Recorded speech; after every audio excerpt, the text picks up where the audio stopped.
Welcome back to another edition of Breaking Bet. We're here live on this Wednesday, March 20th, ahead of a really solid top 25 matchup of Thursday slate. And, I got my guy Doug Ziefel here in the cut, ready to go with me. What's going on, Dougie? I think you're muted. Oh, no, we're still muted. Either way, we're still ready for another week on the diamond here. For sure. And, before we get into what we're doing and where we're going for this weekend, and we're in week 6 already. It's moving really fast. I always say this like during the NFL season, like how much it picks up.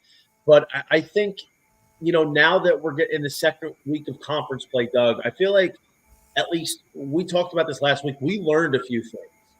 And for me, I feel like what happened was we saw all these road teams lose against the home teams in the opening conference week of play.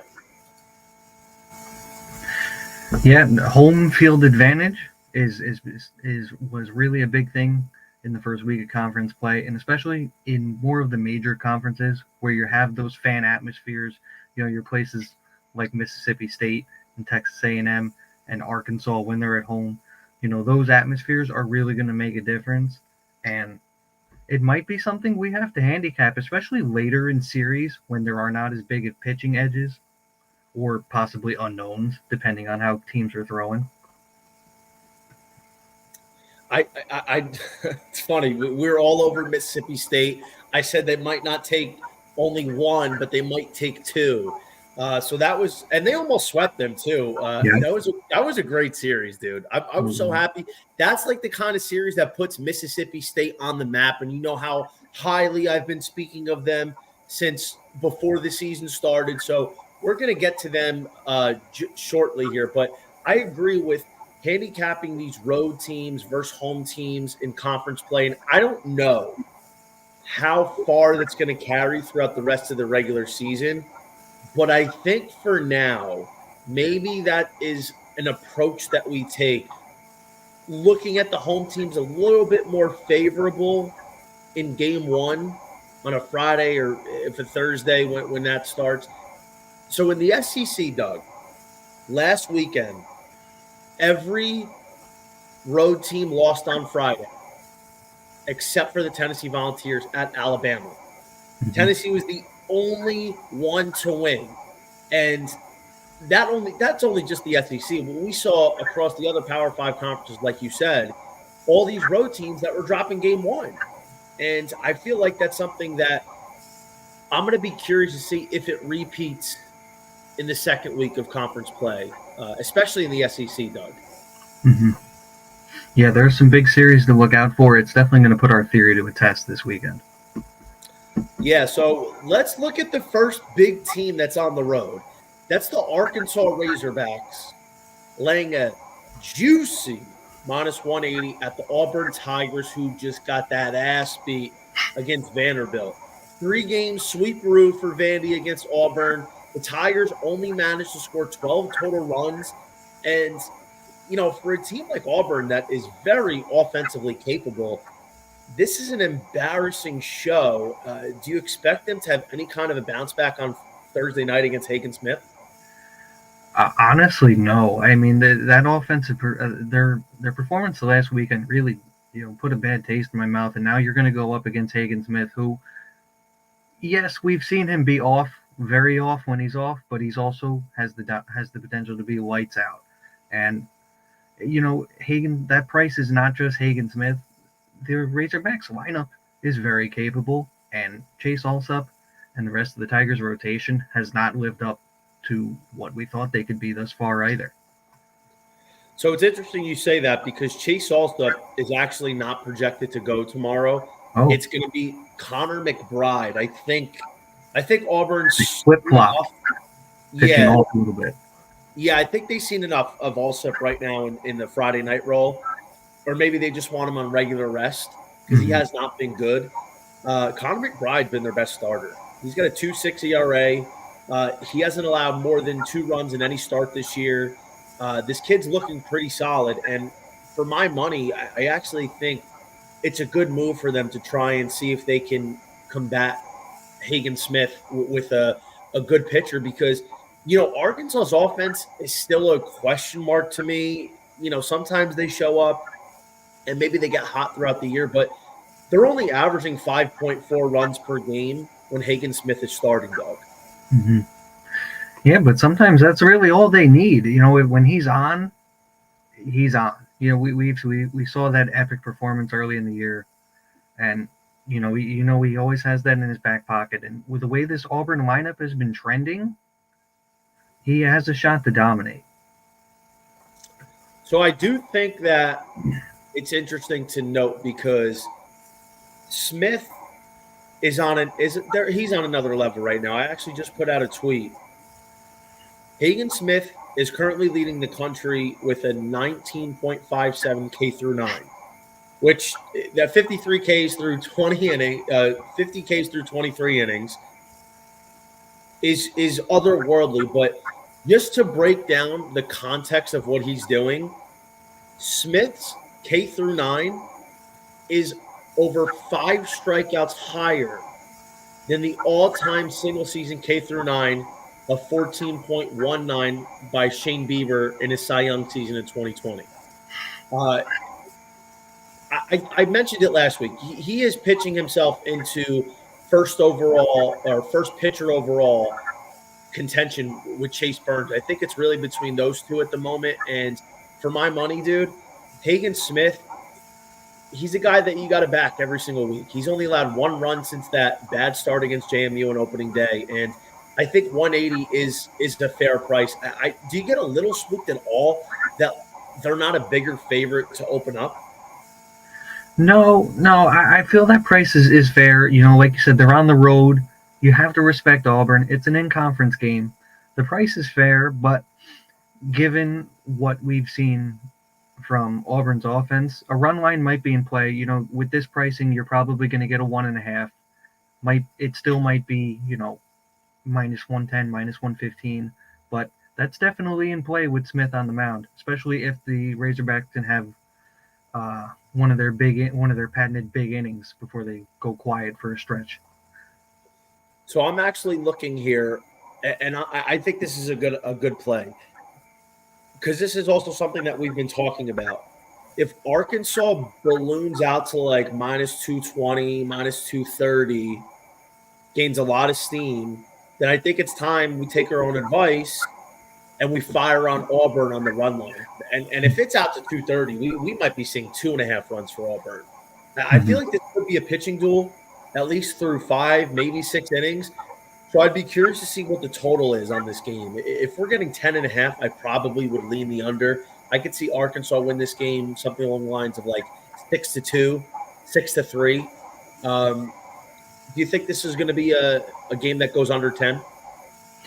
Yeah, that score projection sounds about right. I mean, you talked up McBride, and we're going to have to count on Smith to be good and to continue being good. The under will definitely be worth a look, like you said, if we can get double digits with a hook. Yeah, for sure. So that's going to be one where we're going to keep our eye out on. Definitely want to see what this movement does between now and game time tomorrow night. Doug, we have an ACC matchup on the card here. It's Louisville and Wake Forest. The Deacs, tough series loss at Virginia last week. I think realistically speaking, we're probably going to be looking at Josh Hartle again against probably Sebastian Gongora, who's looked really good for the Cardinals. And,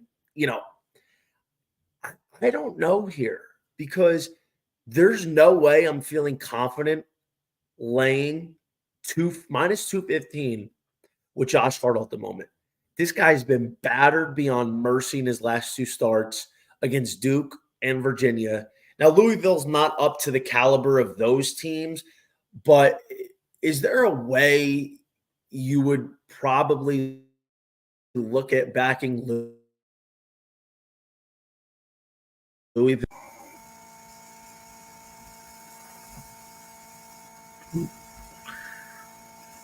Hold on, we got connection issues. Lagging here. No I problem. lost you, Johnny. Sorry about that. All good. We're talking about backing Louisville here.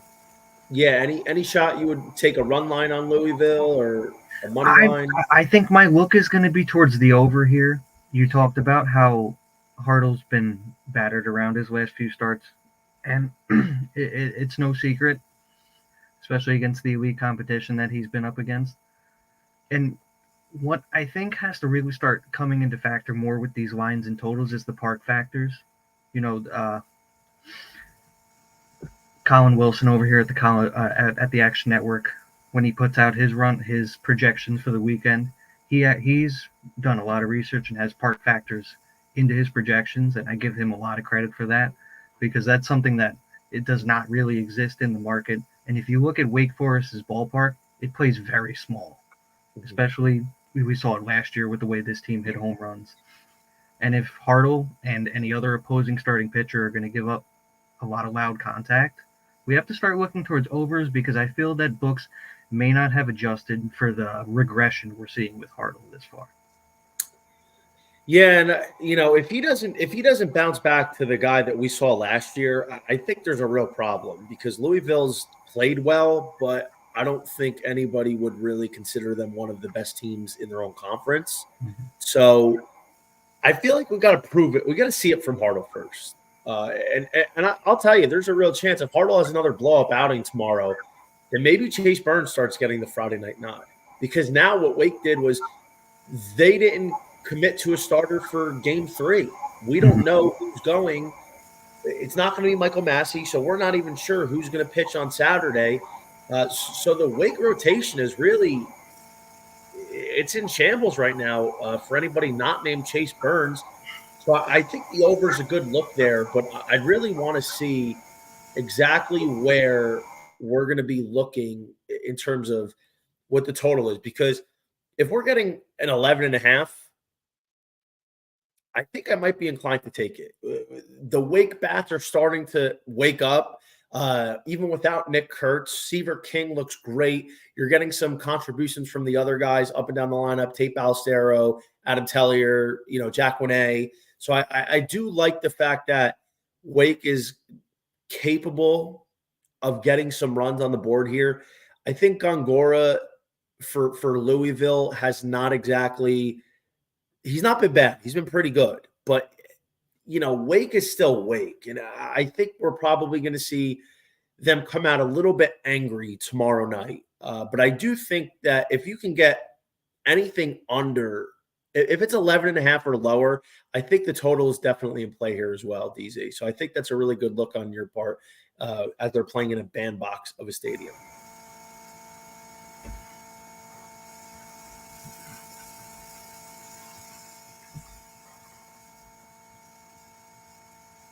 Doug, we lose you there? Yeah, sorry. Weird connection issues, like pause and lagging. Guess I'm in a weird spot over here. Yeah, I'm glad that you agree with my over. It gives me a bit more confidence here. Like I said, hoping we get a number that we can play. You said 11.5. I might be more even willing to take it to 12.5 or so. Mm-hmm. I like the way Wake Forest's offense is trending, and we could see them come out and kind of break this up, really break it open later in the game against the bullpen. But if Josh Hartle gets knocked around, that certainly helps too. It does. I'm very curious to see where this total is going to come out tomorrow. Okay, so let's get to the next game. This is actually my favorite contest. It's our Mississippi State Bulldogs at the Texas A&M Aggies. We should be seeing Evan Ciari, who is actually substituted from last week for Nate Dome, the Friday starter for the Bulldogs, who he's been battling an injury. We don't know when he's going to be back. Ciari let up 3 runs over 3 innings against LSU. Wasn't particularly sharp. Now he's traveling to College Station, where we might be seeing the best 1-2-3 punch at the top of any lineup in the nation. You giving Mississippi State here any chance? No, I think this is where you got to go with Texas A&M here.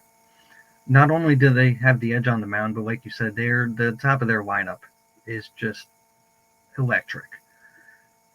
And like you said, this is going to play into our in-conference road teams dropping opening games here, and we've seen the Aggies move up 15 cents since this opened. You got it 180, I think it opened up around already, and we will probably see them get over $2. Was this 180? Yeah, I feel like I saw 180 this afternoon. Where'd you see it at? DK? Yeah, DK. I think DK opened at 180. I was a little slow this afternoon looking at the line. So if we're seeing movement like that already, then, I think Prager is in for a bounce back for sure. Mm-hmm. I get a little worried because this is a big line for A&M, and I have not been impressed with really anybody outside of Gavin Verhoevic, Jace Lavalette, who hit 2 tatas tonight, Braden Montgomery, who hit a home run, and then that's it. And let's say Prager bounces back. Do you still feel that confident? Because if the top 3 guys for A&M are pedestrian, they could struggle to score runs. Yeah, but I feel like the depth of Mississippi State is really going to be put to the test here. You mentioned that CRE went 3 innings against LSU, and he's going to have another. He's probably going to have to face the top of the A&M order probably twice with the way they're going to go around, especially if they get something going in the first inning. And college bullpens have been a problem for everybody so far we've seen, and I think Mississippi State is not the team that I want to trust if this is going to become, 2/3 of a game pitched by their bullpen, or even half of it. Okay. I was curious because it is a large price. I do think this is a good overplay as well. A&M is they're putting runs up on the board, and if CRE is struggling again, he goes from facing LSU to Texas A&M. That's a really tough adjustment. And then he's got Florida again next weekend if he's still in the rotation. But I feel like this is a good over spot. I think 11.5, maybe even 12.5 is fair because, the thing is Mississippi State can swing. Dakota Jordan is on a different level. Mm-hmm. Dakota Jordan is on that level that like we're talking with Travis Bazzana and Caglione and Lavalette. He's got 10 home runs. He's batting over 410. He is mashing, and they're getting contributions from a lot of different pieces in the lineup. So I'd probably be inclined to take an over as well. I might add the Aggies at minus 195 here on my card. I did want to get your opinion, so I'm glad that, maybe you kind of talked me into it here. But I got to say, I think this is a spot where Mississippi State could have a shot to take the series. I really like them to win either Friday or Saturday. The way he's been pitching, Durangelo Sencha, the switch pitcher who I talk about every week, he has made unbelievable strides in year 2. He's up to 97 as a righty. He's up to 94 as a lefty. The slider is looking great from both sides. The command is 10 times better. Still got some issues there, but I think realistically speaking, we could be looking at Saturday going in favor of Mississippi State, and then, it could be a coin flip on Friday. So maybe we go A&M Thursday, coin flip Friday, and then Saturday we back Mississippi State. And who knows if they lose the first 2 games, there could be a nice inflation, and you could maybe be getting Mississippi State close to $2. Yeah, I agree with you. That definitely might be the look. We talked about last week how the Aggies rotation was due for regression because of their lack of competition going into the Florida series. And, one turn through the rotation in a weekend is not enough to see regression. So we may very well see more of it here through the weekend. I agree with how we should attack this series. Yeah, so I'm going to be looking at the over. I think I'm going to add minus 195 to my card. This is where being disciplined comes into play. So we just got done talking a few minutes ago how the opening week of conference play for the SEC, especially, the road teams got destroyed in game one. Now, I think as well as you, if there's one team that's a road team this week in the SEC that probably wins, it's Arkansas on Friday night or Thursday night. So even with a big price, maybe, you know what, we go back to A&M here. They let me down a little bit last weekend, but I feel like minus 195 is a good number here. Let's ride the Aggies, and I think let's ride this over as well, Doug.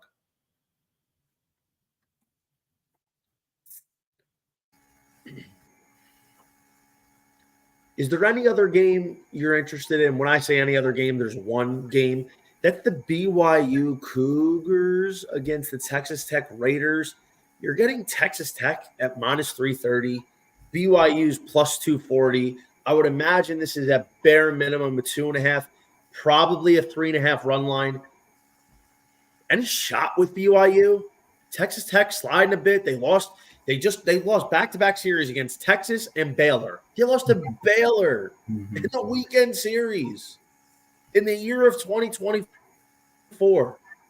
Any shot BYU even keeps this close inside of 4 runs, maybe? Yeah, I think a run line is worth a look. Kyle Robinson has really not been anything needed of a Friday starter for the Red Raiders. And BYU, they can swing it. They're in the Big 12 for a reason. This game has the potential to go very back and forth with these two offenses. And it's really going to come down to probably whoever can throw the last haymaker here. But I feel like 3.5 would be the best way to play this. The money line it's risky for me on either side. But BYU definitely has a puncher's chance, given how this game will likely go. BYU is slated to throw Brian Robeson. He's been great. This kid he's going, and this is the kind of spot where I'd feel comfortable taking a run line. I think if we're getting 3.5 tomorrow, I just don't buy Texas Tech right now. Their offense is great, but their pitching is abysmal.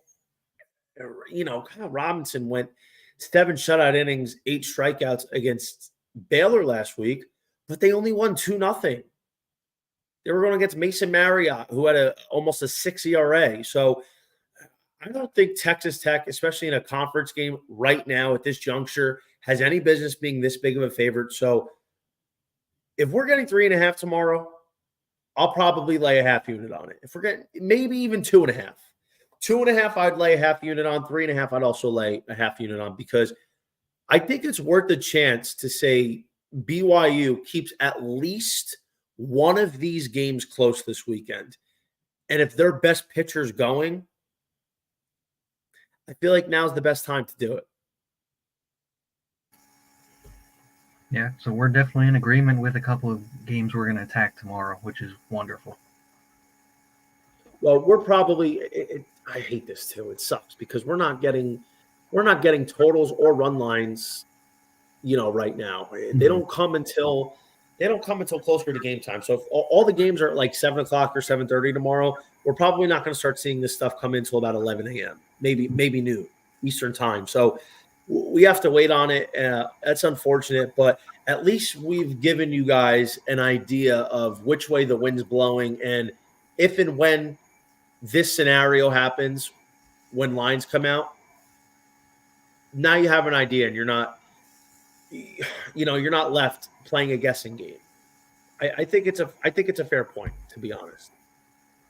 But Doug, any other games that you wanted to look at for the overall weekend? Well, Just we got to at least mention the Florida LSU series.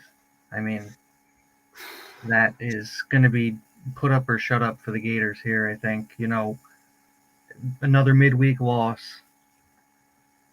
The pitching is still a question mark, really, besides Cags. They're going into Alex Box Stadium. And then Friday night, we're going to see Holman against that lineup. That's worth the price of admission right there. Then sorry, go ahead. Oh no, I was just gonna say I wanted to ask you. So Holman needs a bounce back. Holman was terrible against Mississippi State last weekend. Do you think he has 2 flat outings in a row? LSU's on the road at Florida. Fisher. Other way around. Am I? Florida's on the road. They're going LSU. Oh, Florida's on the road. Oh, okay. I'm sorry. The way I was looking at the schedule, I misinterpreted. My apologies. So now we have LSU at home with Luke Holman on a bounce back. I think this is an absolute smash spot. I might play this out to -200, but I don't think it'll be that big. I think LSU. I think there's if I'm handicapping this line and I'm taking a educated guess at what DraftKings puts out tomorrow, I would say LSU is somewhere between -150 and -166, with Florida being +120 to +130 for game 1 with Holman. That's definitely worth it. I'd probably hit 2 units on that, to be honest, because I'm banking on a Holman bounce back. LSU lost the series. They're the reigning national champions. I think they get right here, dude. Yeah, I'm with you 100%. I don't think the price is going to be that steep given where these 2 teams are sitting in the rankings, and that's really going to be an advantage to us to take the Tigers at home here. Yeah, and I would honestly expect, if it is tight, because we've seen a couple mispriced lines, especially in the last 2 weeks, where it's almost a coin flip, and then one team just gets crushed into oblivion on the line. If that happens, right? Let's just play devil's advocate. Let's say LSU opens up -130, Florida's even money. I could see LSU move from 130 to about 180, 190 by the time first pitch happens. I think there's going to be a lot of love on LSU tomorrow, or I'm sorry, Friday. Then again, that would worry me. So I would also be inclined to probably try and hit a middle with Florida's run line. So maybe like a 2-unit play on LSU at -130. And then if that line gets ballooned and you're able to get Florida at +1.5, laying maybe like -120, 125, then I think I hit that for a unit. Maybe you try to middle it, but I hate trying to hedge the same game. It's hard to middle, especially with a 1.5 run line, but this is a different sport than the MLB. You don't handicap it the same way. And just based on the trends that we've been seeing a lot of one-run games, a lot of close games, especially when a favorite has gotten smashed $30 or $40 on the money line. Yeah, I definitely like your angle. I know you've talked about this with other matchups, especially when run lines get higher.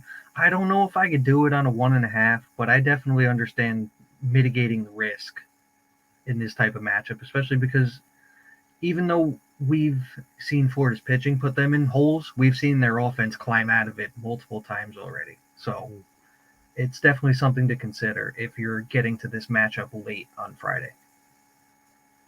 For sure.